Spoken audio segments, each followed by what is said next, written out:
Hey there, this is Sandy. I'm back at the Babylock Solaris 3 with all of its upgrades. It's equivalent to the Vision, and I'm continuing my journey to do work on small projects and continuing to learn about all different aspects of the machine. Plus, try to keep up with remembering things because I don't always just do this machine. I'm off doing other things, and then when you don't use your knowledge, you lose it. And so this is a refresher, but also a short project to help me continue to get in the hoop in my brain, which it's getting there. It's just that I don't do it enough. So this I'm looking at today is a book by Babylock Solaris called Mastering IQ Designer.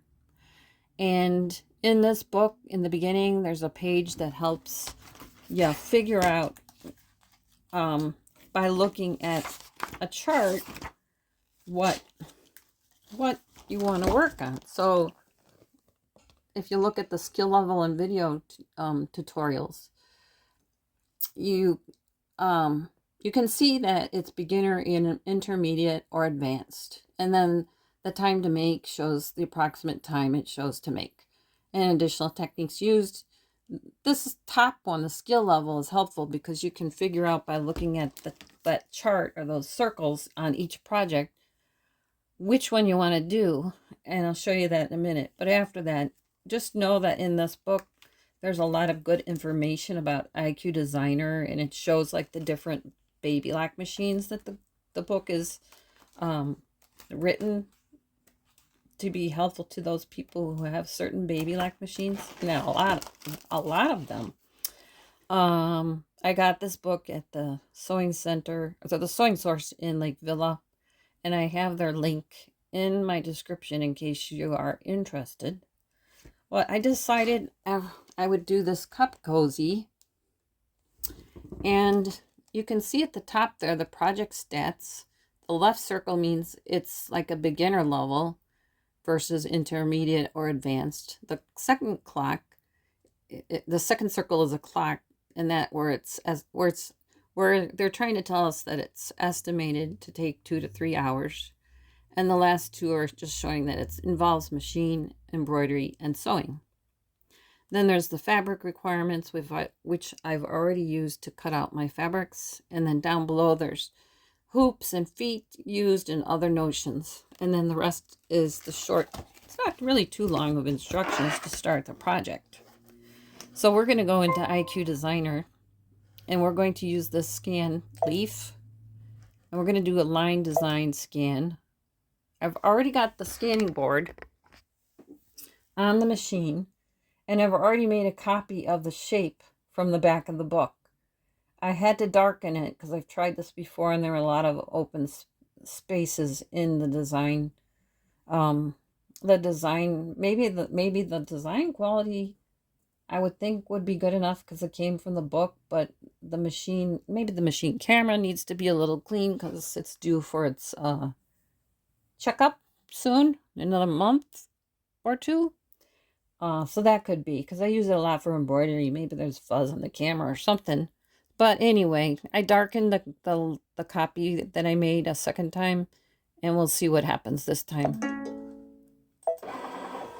Once I hit scan, then the scanning board moves, and it moves back and forth using the camera to scan the image into the machine. So it'll do that, and once it's done, the image will appear over here.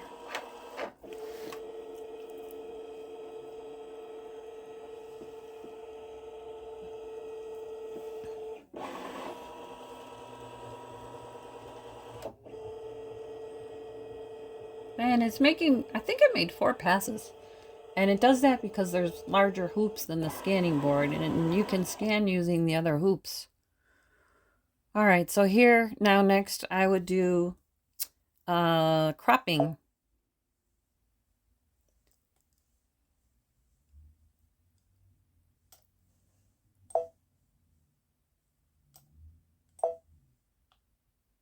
Just trying to move slow because it's different using the mouse on this on this machine versus the laptop. It's more sensitive. I just go a little higher. I think that's good.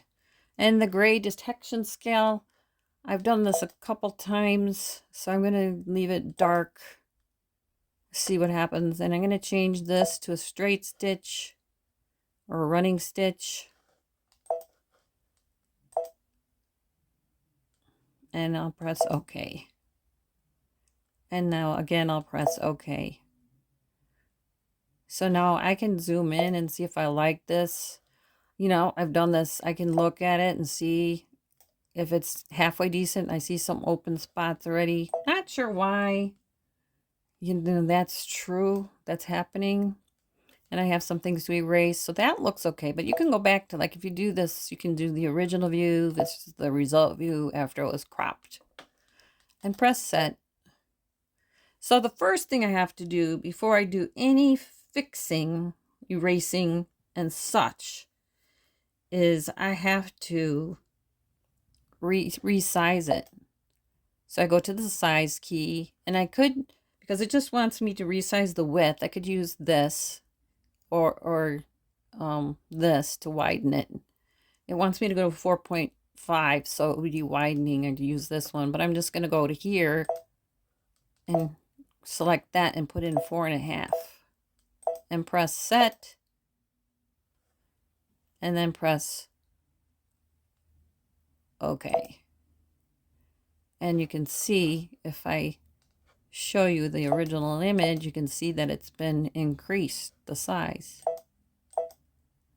So I'm going to keep that the way it is. That's the only thing it says to do, is to resize the width. Now I have to use the various keys and buttons on the screen to pan around the image to look for any marks that shouldn't be there and erase them, and also to look for open spots. So I'm going to do 400 enlarge. I'm going to use the little hand, and first I'm going to look for things to erase, and I'll use this eraser. And now I can use the hand, or I can, if I use the hand, then I believe it deselects the eraser, so you have to select it again. So what I like to do is just use the selection bar, because it doesn't deselect it every time. And you can see there's a little open spot there we'll have to fix. I'm just going to do one thing at a time. I'm just looking for little specks and things that need erasing.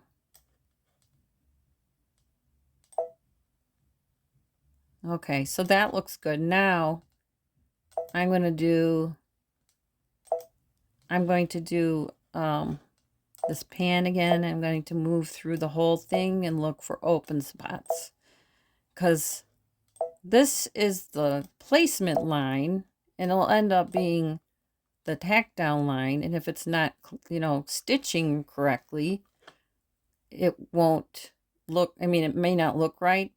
And if I do a fill, it won't fill right, because it'll spill out into this other area. So I'm going to press this line, and the straight running stitch is selected, and then I'll connect that, and then I can use these navigation bars and keep pulling it down.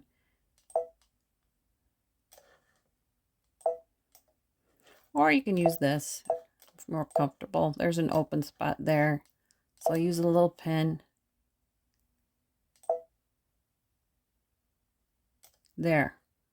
Here's another one. And one, I'm gonna move it up a little.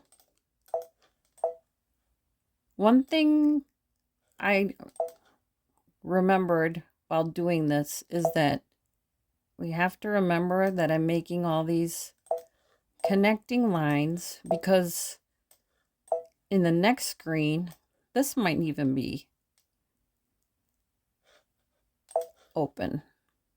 In the next screen, it's keeping track of everything that I'm doing with these drawing in these lines. And I'll have to make sure I use that connecting and the grouping button. Here's another one. Because if I don't, the changes, if I make anything in the next few screens, won't apply to all of these little things that I'm drawing in right now. There's that one. And so we have to do this part to make sure that when it's stitching, it stitches out the line the way it should. And then here's another one.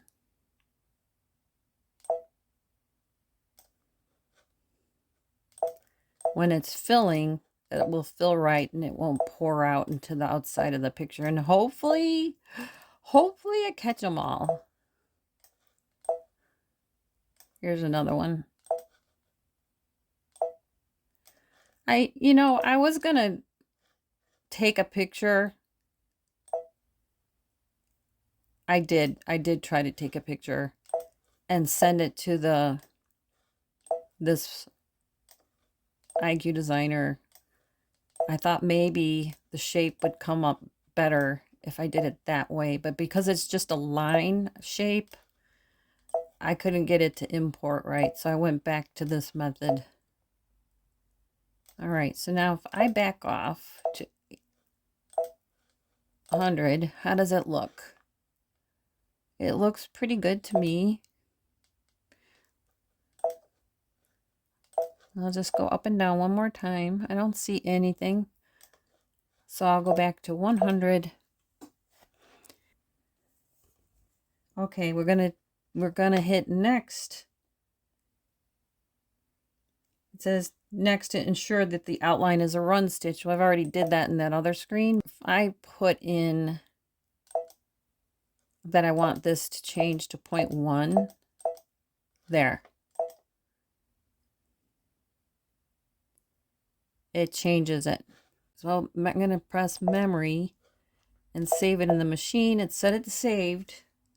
So if I touch set, and it's telling me it's converting the embroidery pattern, and we're leaving IQ Designer.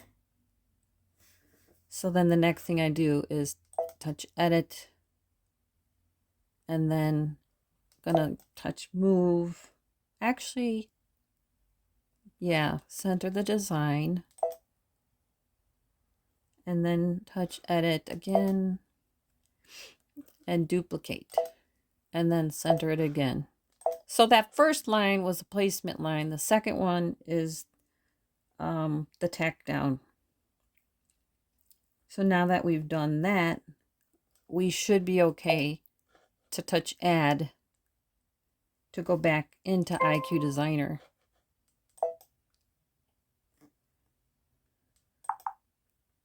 From memory, from this memory pocket, we pick this shape and I press OK.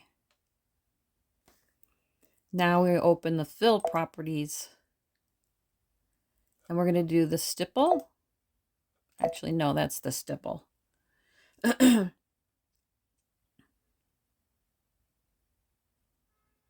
they're just doing a stipple in this one. Touch a color and press OK. Next, we'll do this region fill bucket and cross your fingers. There, we did a good job making sure all the holes were plugged. Now it says to attach, assign a no-sew line to the outline.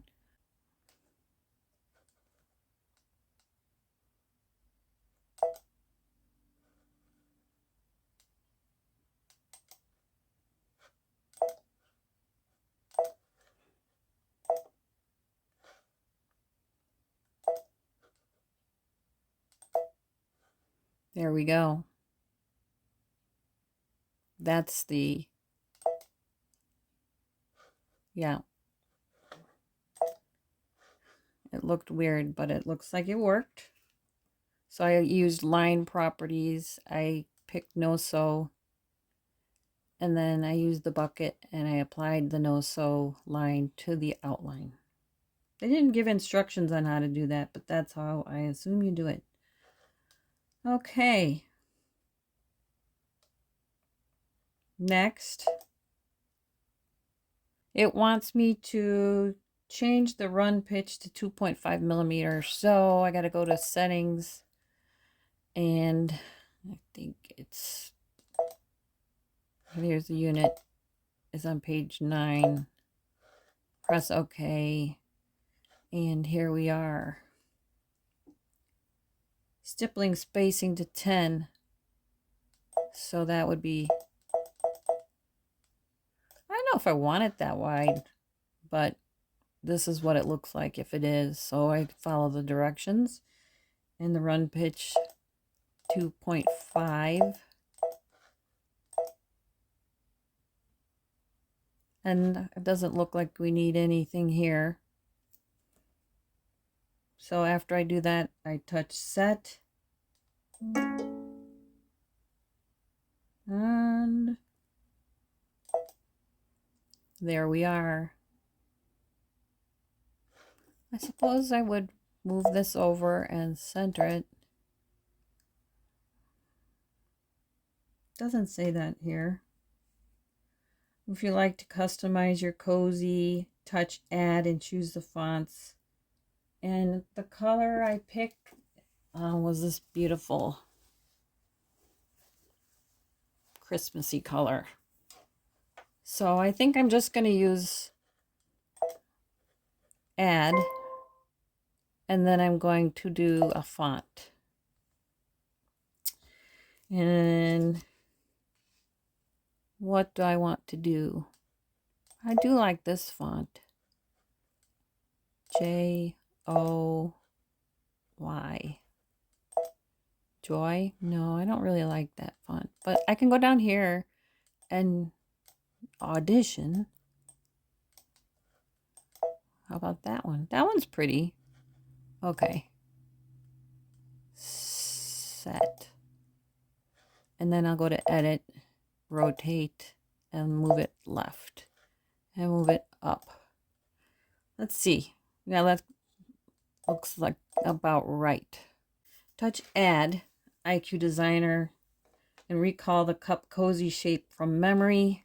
So I'm going to press that. Then I'll press add. Then I'll press IQ Designer. And I'm going to pull in that shape again, it sounds like. Press OK. Recall, which I did. Touch next to make sure the run pitch is still 2.5, which it is. Touch set and follow the prompts to return to the embroidery window. So this is, you have just added a placement stitch for the backing pieces and press embroidery, but it didn't tell me that I really should center this, so I'm doing that. Now everything's stacked on top of each other. Now what I would do here is put it in memory. It doesn't say that here either. So now I have to work on the next part, which is the machine setup, where I hoop the large hoop with tearaway stabilizer, thread, bobbin, the embroidery foot, a needle, and start stitching. So I'm going to pause you and then we will come back. Okay, so I'm back and I've got my hoop, the large hoop with the tearaway stabilizer loaded. And I'm ready to start stitching. So I've got thread loaded too, and I'm going to go into embroidery. And we're going to just do the placement line. So if you look here, this is what we just did. I go into needle plus minus. I can see this first line is the placement line. The second line is the tack down. Then there's the stipple. And then there's the letters. And then the last, this like should be the backing piece, like they said. So I'm back at, make sure. Yeah, I'm back at the first step. So now I am going to close this window and I'm just going to start stitching. Okay, so here I've got my thread in. Stitch the first color. This is the placement stitch.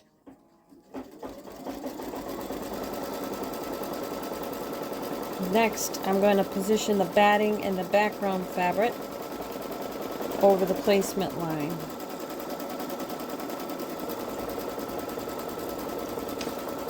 It's been a while since I cut this.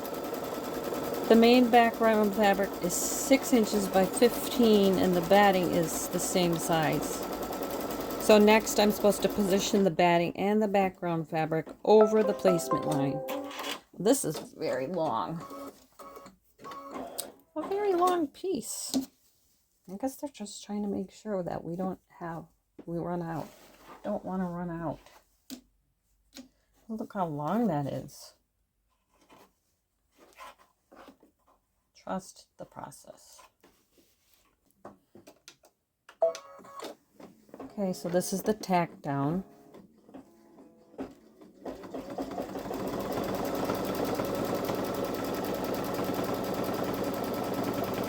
And if I would have done this twice before I came out here and did the video, it would be probably a better video, but I'm just, you know, this kind of forces me to go slower. And, you know, one viewer had said I go too fast, so it's probably a good thing I've slowed it down. Now in this case, it's good at stitching it 2 times. Okay, so we're doing the tack down, and next we move on to the stipple. This is a pretty red. Let's do that.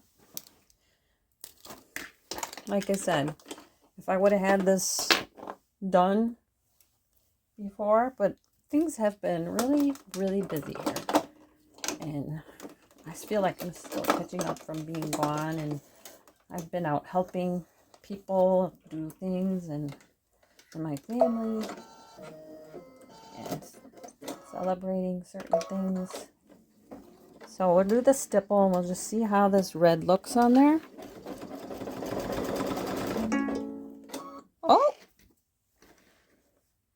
It doesn't like me. I'm going to rethread it. Sometimes when I'm filming a video, if I'm not in position, the right position to thread, it doesn't get in the tension just the way it should. So I'm going to go back and I'm going to do a secure stitch.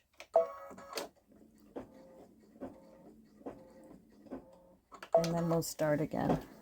You can always fix things. So yeah, if I didn't center that, I should put that. I was going to write that down. It wouldn't have lined up.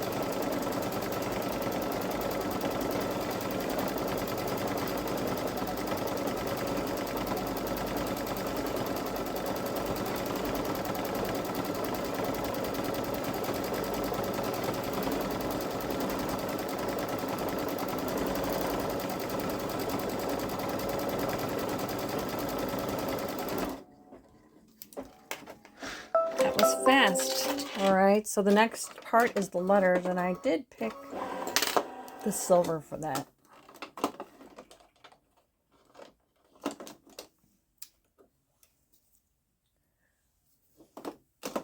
Whoops.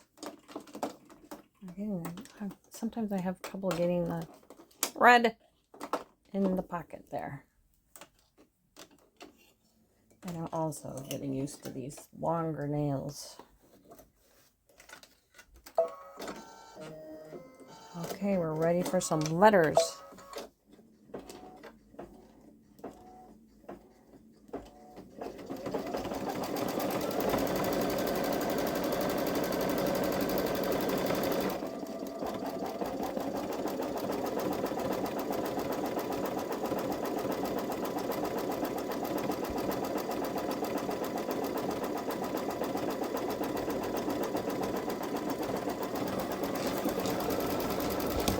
I'll read ahead a little bit.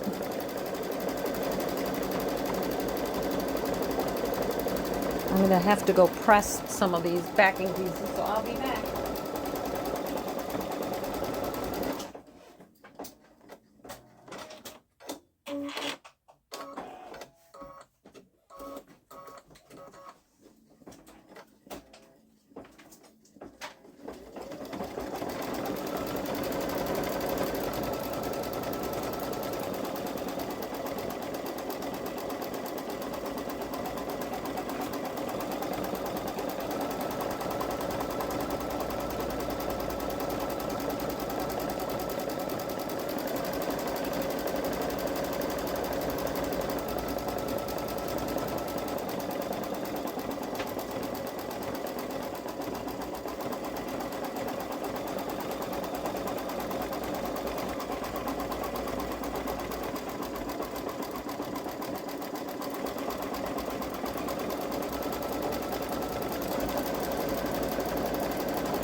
Okay, I'm almost done over here. All right, so I took the two back pieces, these back pieces, two of them, and I pressed them over on the short edge, and I put like a sticky, like secured it together so that it laid flat using fusible tape. So now I'm going to be layering the back pieces right sides down on top of the embroidered cozy. The folded edges of the backing pieces should overlap the center of the cup cozy. So the folded edges go to the center like this, apparently.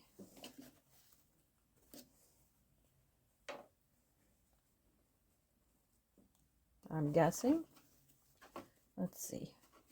Make it about even. Because you can't do this. Or maybe you can. No, it's not long enough. Because it's overlapping. So if I pull it up that much, that should work. Just checking. Yeah, there's plenty of room. All right, let me just read this quick. Layering the back pieces right side down on top of the embroidered cup cozy, the folded edges of the backing should be overlapped in the center of the cup cozy. Stitch the final step. Now I would put in my notes to put some tape here. I'm just going to use paper tape because that is the only thing I have handy right now. I'll just do that because I don't want the foot to get stuck. Okay, then I should be able to stitch the last tack down.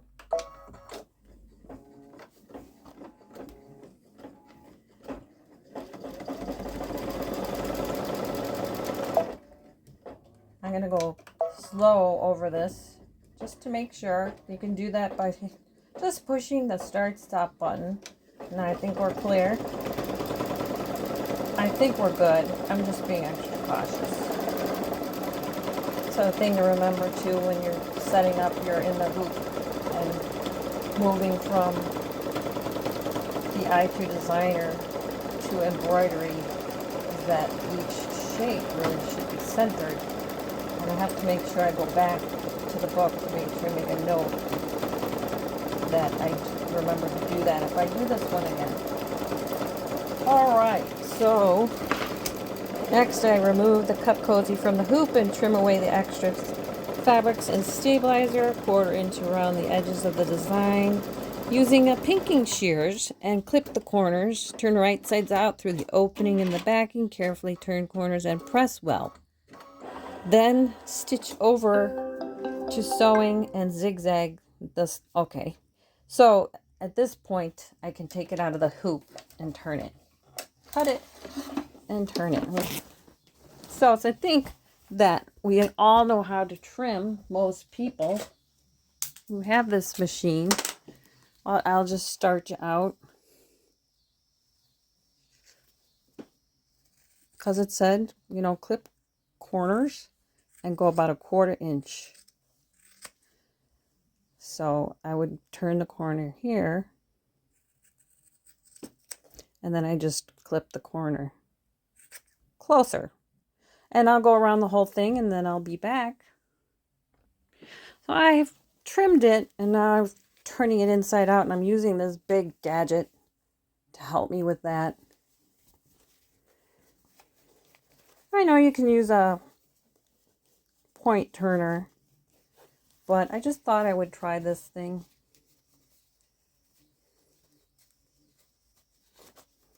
Alright, so I got one side out. I got the iron going.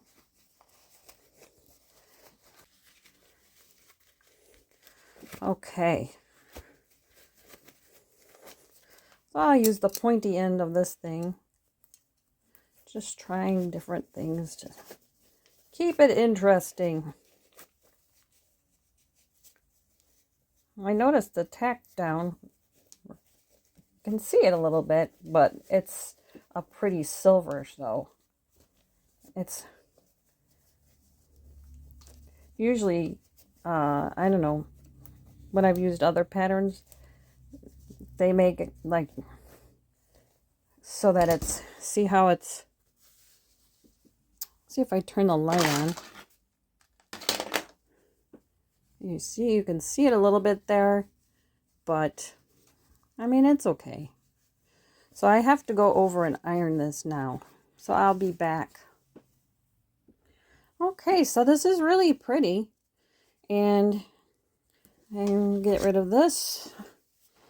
So I'm going to go over to my other machine and do this part. Just stitching on the Velcro, like they said. It said you may place the second inside piece vertically or at a slight angle to allow it to be more adjustable to fit more cups. So, and this part is what they're talking about. Like that way it can be wider. But I'm going to go over there and do that, the Velcro part now, because I have to dig that out of my closet. I'll be right back. Okay, so I had to run downstairs to find a cup, because we have our cup cozy, which is really cute, but it's also pretty small. Here's the Velcro that I sewed on in my other machine over there, the old brother. Put the hook and loop tape on, and it did fit this cup. Maybe it would fit a wine glass or something, but I think if I got my cups are bigger than this. Let me look at the picture. I have a cup downstairs like this, but my cup is not, it wouldn't fit. It wouldn't fit. It's really cute. It went pretty quick once I got it all programmed in and just stitched out in a very short amount of time, as you could tell. And it's really pretty. This would be really pretty on as a decoration for the holidays coming up. Faster than we know it. So thanks for watching. I hope you enjoyed this. It was more like a workshop than anything else for me. And and if you're working through this book, or if you're looking at this book, don't let it intimidate you, because it is good. Even though, you know, once you start learning how to work in IQ Designer and Embroidery and Embroidery Edit, you'll remember these things, and you can write them in your book too. And I encourage people to get this book because there's so many good projects in here that you can make. Oh, give the video a like, by the way. Thank you.